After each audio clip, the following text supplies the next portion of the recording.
السلام عليكم خوتي. اليوم غادي نتكلم. البارح حطيت فيديو قصير، كنت فيه معصب بزاف، ما عجبنيش الحال. كاين اللي عجبو الحال، حنا خسرنا، وكاين اللي بقى فيه الحال وتأزم وتأثر بزاف. بقى لحد الان انا ما مصدقش، مبغاش تدخل ليا لدماغي، مبغاش تدخل ليا لراسي.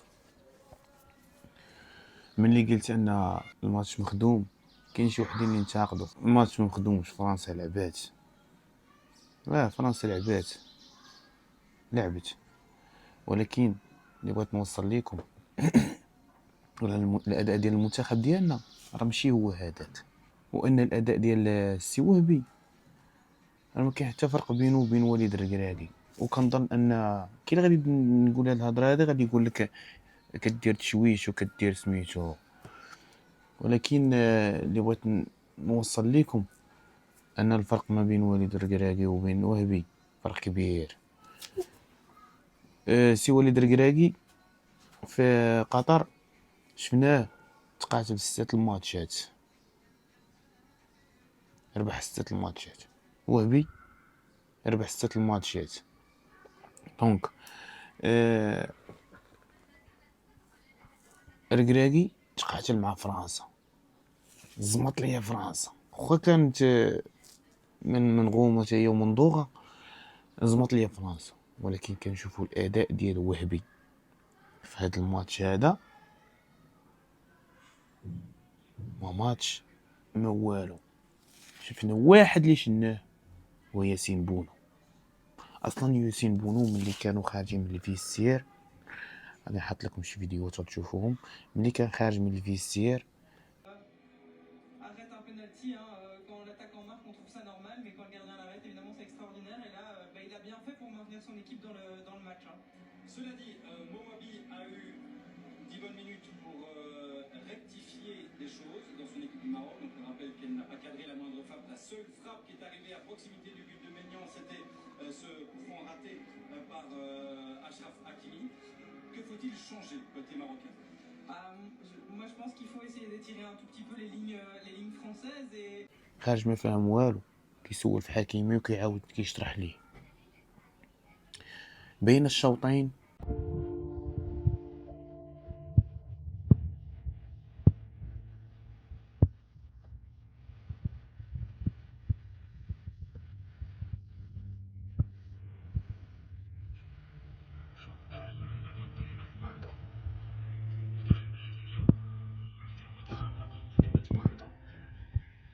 كاينه شي حاجه في الكواليس ما تقولش لي. شوفوا معايا مزيان، شوف اللعبه ديال المنتخب كيعطيو التعليمات بوحدو، المدرب ما كاينش، المدرب خارج غضبان، شي ما بينوش اللقطه. المهم كلشي واضح كلشي باين، لا ما نكثروا الهضره.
المدرب ما كاينش. الوغ ملي سال الماتش، سي حكيمي شنو تيدير؟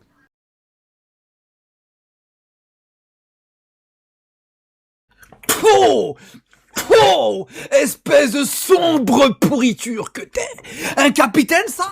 Ça, c'est notre capitaine, ça? C'est rien du tout, ça!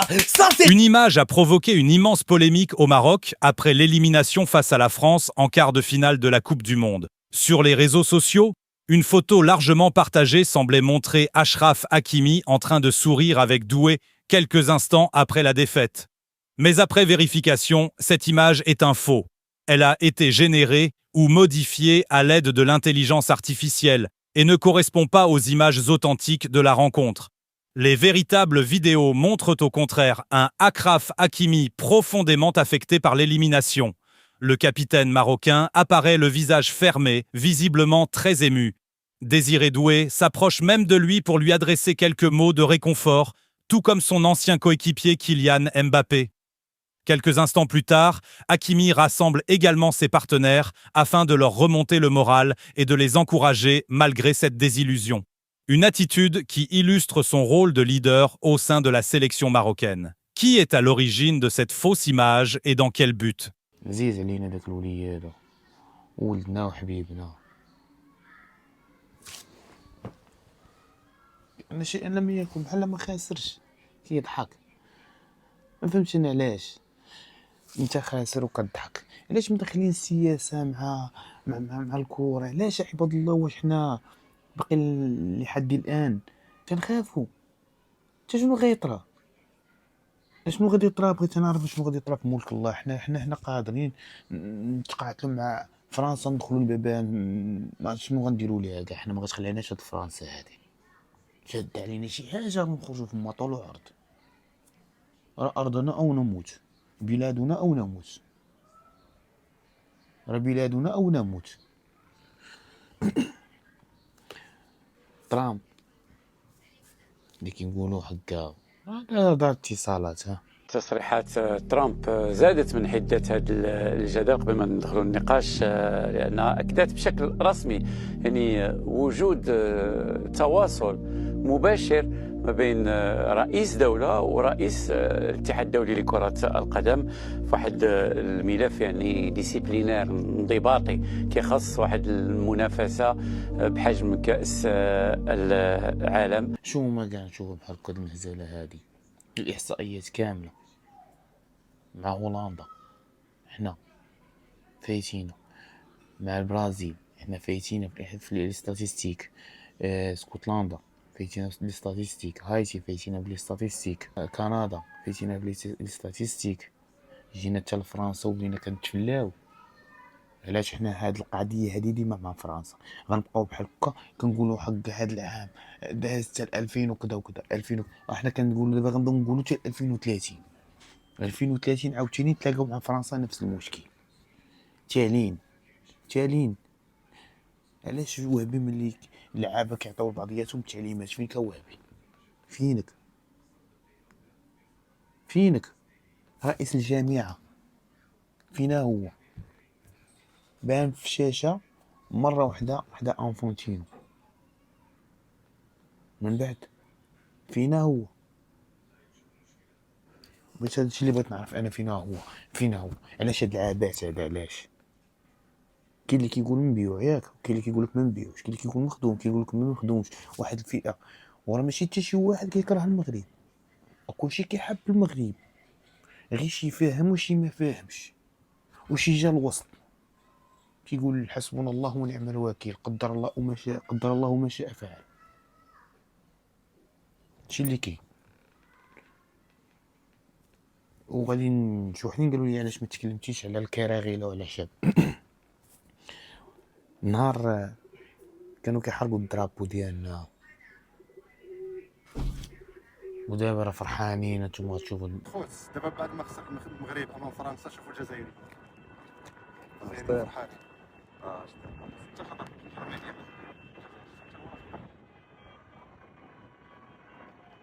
سمعت الزغريت، سمع الله غير الزغريت يعني تنصرم تما.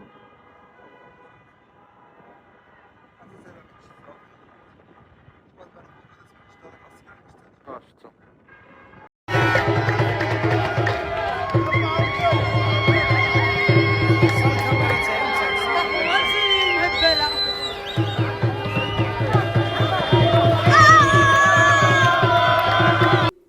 فرحانين شفتوهم بحال ما تحرروا من الاستعمار. فهمتي؟ هما راه كتمشي عندهم الكار، عندهم الكار باقي عندهم نفس الكار اللي كان عند المغرب في 1950. شايفو غادي واحد كيقول لي دوز معاك هذاك بروميان، دوز معاك دوز. فهمتي؟ يعني فايتين وحنا بسنوات ضوئيه كيضحكوا لنا ديك النهار هازين الطرابو كيحرقوا فيه، وانت شوفوا حنا ما جاوبناهمش ياك، ما هضرناش. شوف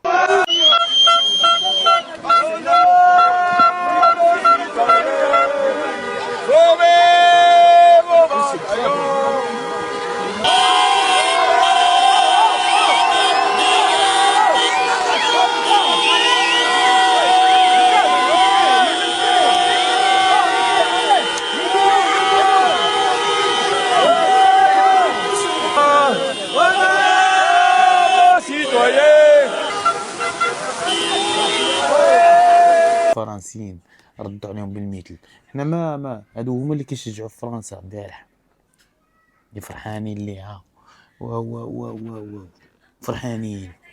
كاين اللي باغي يعاير فيا تيقول لك ضارب جوانات، انا تنكمي ما تنحشش ما تندير حتى شي حاجه. راه كتشمتوها في راسكم، ما كتشمتوش فينا حنايا، كديروا الضحكه في راسكم، كتشجعوا فرنسا وتشجعوا الكاميرون وتشجعوا هادي وتشجعوا كاع الفراقي ضد المغرب. النهار كان معكم الاستعمار ما لقيتو حتى شي حد، ما لقيتو حتى شي دوله من غير المغرب، حتى دوله ما لقيتوها حتى من غير المغرب. وجايه ساذكركم، تذكروا هذا. شكون العدو؟ شكون اللي قتل لك 1.5 مليون؟ شكون اللي دمر لك 2000 ساعه؟ ايه يعني جاي يعني وعلاش ما تلومش اللي عنده جنسيه فرنسيه؟ اليوم ملايين الجزائريين يريقوا على الجنسيه الفرنسيه، تقول لي انت علي انا كاش نطلب جنسيه فرنسيه؟ ما نطلبهاش، مي غدوه المغرب يعطيني جنسيه مغربيه نحطها على راسي، نحطها على راسي. ايه لانه المغرب كان فاتح ارضه البن مهيدي، الشعباني، البوضياف، لايت احمد. الثوره الجزائريه كانت المقر تاعها في بني نصر قدام الدرومه، السلاح كان يدخل على الناظور. الور وهذا عدويا تحط لي انت الجنسيه المغربيه مع الجنسيه الفرنسيه وتقول لي هذا كذا جنسيه فرنسيه ما عليه. واش معناها؟ لما ملايين الجزائريين يريقوا ويحلموا بالجنسيه الفرنسيه، يعني انه تضحيات 1.5 مليون شهيد، تضحيات الجزائر كلها راحت في كيل الزيت، ويعني انه الجزائري يتمنى ترجع فرنسا تعود تحكم فيه. عدد الجزائريين الأميين الذين لا يحسنون لا الكتابة ولا القراءة عددهم 90% من المواطنين. 90% تاع الجزائريين أميين، 90% تاع الجزائريين أميين. 90% des Algériens تاع انالفابيت. جايه وغتموض عليكم وغتبلبل عليكم، وما غتلقاو حتى دوله من غير المغرب. تذكروا هذا. وغنخليكم مع شي فيديوهات اخوتي. هذا الله.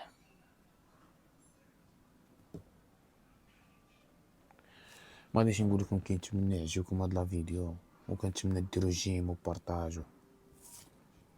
انا هاد الفيديو درتو حبا في الوطن ديالي، وحبا ديك القرحه اللي شداني ضرتني في خاطري.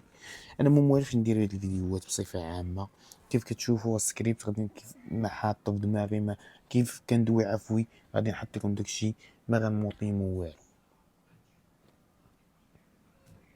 الله يعاونكم اخوتي، والسموحات سموحات سموحات، ما ديروا بالكم والو. الله كبير، الله كبير. والله ما نسمحوا لكم، بالله اقسم بالله ما نسمحوا لكم، لان غداره المغاربه غداره. المغرب عندنا المنتخب حنا صعب من فرنسا ب1000 درجه، فرنسا ما فرقه ما والو، والله تا غداره ونكارين وغدارين. شتي الكره اللي تدخل فيها السياسه صافي عرفنا من الاول، عرفنا ما كاينش. والله اخوتي لا غداره. شتي هذا المنتخب ديالنا ديال المغرب اقسم بالله الا كلشي اتفاق، كلشي اتفاقيه. هذا الماتش كلهم متفقين، كلشي اتفاقيه كلشي. فرنسا فريق ضعيف، والله تا فريق ضعيف فرنسا. هانتوما دابا تشوفوا اقسم بالله لا دات كاس العالم فرنسا، والله لا داتو، والله لا داتو. شي المغاربه كانوا بغاو يلعبوا بالنيه، والله تنديو كاس العالم حنا، ولكن غدارين غداري والله ما نسمحوا لكم حتى الغدا امام الله، والله ما نسمحوا لكم. لان علاش؟ درنا فيكم النيه وبقينا كلنا كنفيبريو، كلنا كنترعدوا. واش البيوت اللي تماركاو بسهوله، واش البيت اللي كيخليو اللاعب يدخل حتى الكاري بوحدو ما كاينش اللي كاليه، واش المزراوي اللعب ديالو هذا، واش حكيمي اللعب ديالو هذا، واش بوعدي هو ذا اللعب ديالو. وسيروا الله ما نسمحوا لكم حتى الغدا امام الله، والله ما نسمحوا لكم. فرنسا تزلزل الجزائر بقرار تاريخي غير مسبوق، وتسلم أرشيف الصحراء الشرقية وترسيم الحدود للمملكة المغربية تمهيدا لتوقيع معاهدة غير مسبوقة في المنطقة بداية يوليوز، تزامنا مع زيارة الملك محمد السادس المبرمجة. تستعد الرباط وباريس لتوقيع معاهدة صداقة وتعاون جديدة قد تصبح من أهم الاتفاقيات الثنائية بين البلدين منذ عقود. المعاهدة المرتقبة ستشمل 5 مجالات رئيسية هي الصناعة والدفاع والتعاون الثقافي والدعم السياسي للمصالح الاستراتيجية للمغرب، إضافة إلى حق الوصول إلى الأرشيف الفرنسي المتعلق بفترة الاستعمار والحدود التاريخية للمملكة، مع تعزيز الاستثمارات الفرنسية ونقل التكنولوجيا وتوسيع التعاون العسكري بين البلدين. لكن أكثر ما يثير الاهتمام في هذا المشروع ليس الجوانب الاقتصادية والدفاعية فقط، بل الحديث عن منح المغرب حق الوصول إلى الأرشيف الفرنسي المتعلق بفترة الاستعمار والحدود التاريخية للمغرب. هذا الملف يحمل وثائق ومعطيات جديدة حول كيفية رسم الحدود خلال الحقبة الاستعمارية، وهو ما يمنحه بعدا سياسيا وتاريخيا بالغ الحساسية. وتتابع الجزائر هذه التطورات بقلق متزايد، خاصة في ظل التوتر المستمر في العلاقات المغربية الجزائرية والخلافات المرتبطة بالحدود وقضية الصحراء الشرقية. ويرى مراقبون أن حصول المغرب على وثائق أرشيفية فرنسية جديدة سيعزز موقفه التاريخي في عدد من الملفات المرتبطة بالحدود التي رسمتها الإدارة الاستعمارية الفرنسية خلال القرن الماضي. كما تثير المعاهدة مخاوف داخل الجزائر بسبب الدعم السياسي الفرنسي المتزايد للمغرب، خصوصا بعد تطور موقف باريس من قضية الصحراء.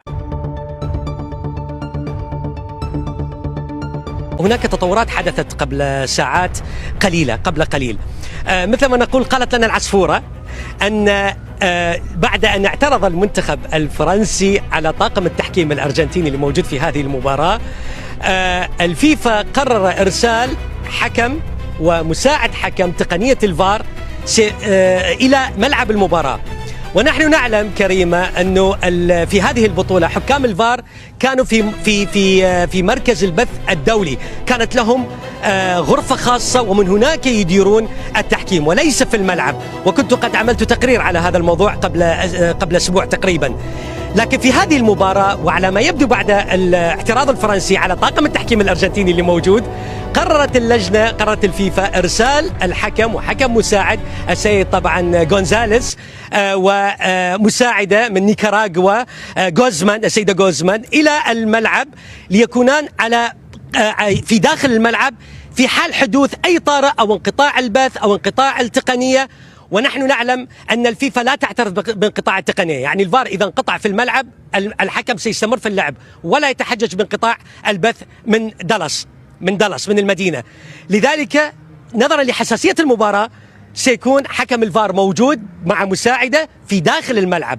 هذه التطورات حدثت قبل ساعات، علمنا أنه هذه التطورات جاءت من قبل الفيفا. وعلى ما يبدو أن الاعتراض الفرنسي على وجود حكام من الأرجنتين كان السبب لا نعلم، لكن الأكيد أنه هذا الاعتراض سبب نوع من الحرج للفيفا وبالتالي قرر هذا القرار. وكان أيضا طبعا المنتخب الفرنسي كان معترض على الحكام الأرجنتين، والأرجنتين أيضا اعترضت في المباراة السابقة على مع المنتخب المصري على وجود حكم فرنسي، يعني وكأن هناك تحدي وكأن هناك عناد من نوع آخر، أنت تعترض على طاقم تحكيم من بلدي وأنا أعترض على طاقم تحكيم من بلدك. لكن التطور الحدث لم يحدث في مباراة الأرجنتين ومصر، وإنما حدث في مباراة فرنسا والمغرب. هذه آخر التطورات كريمة، في انتظار وصول طبعا الجماهير بعد ساعات إلى الملعب، وسنكون معكم طبعا بإطلالة قادمة للحديث عن أجواء الشوط الأول وأجواء المباراة بشكل عام. تفضلي. علاش زعما انا كندير فيديو تيجيب لي الصوت هنا؟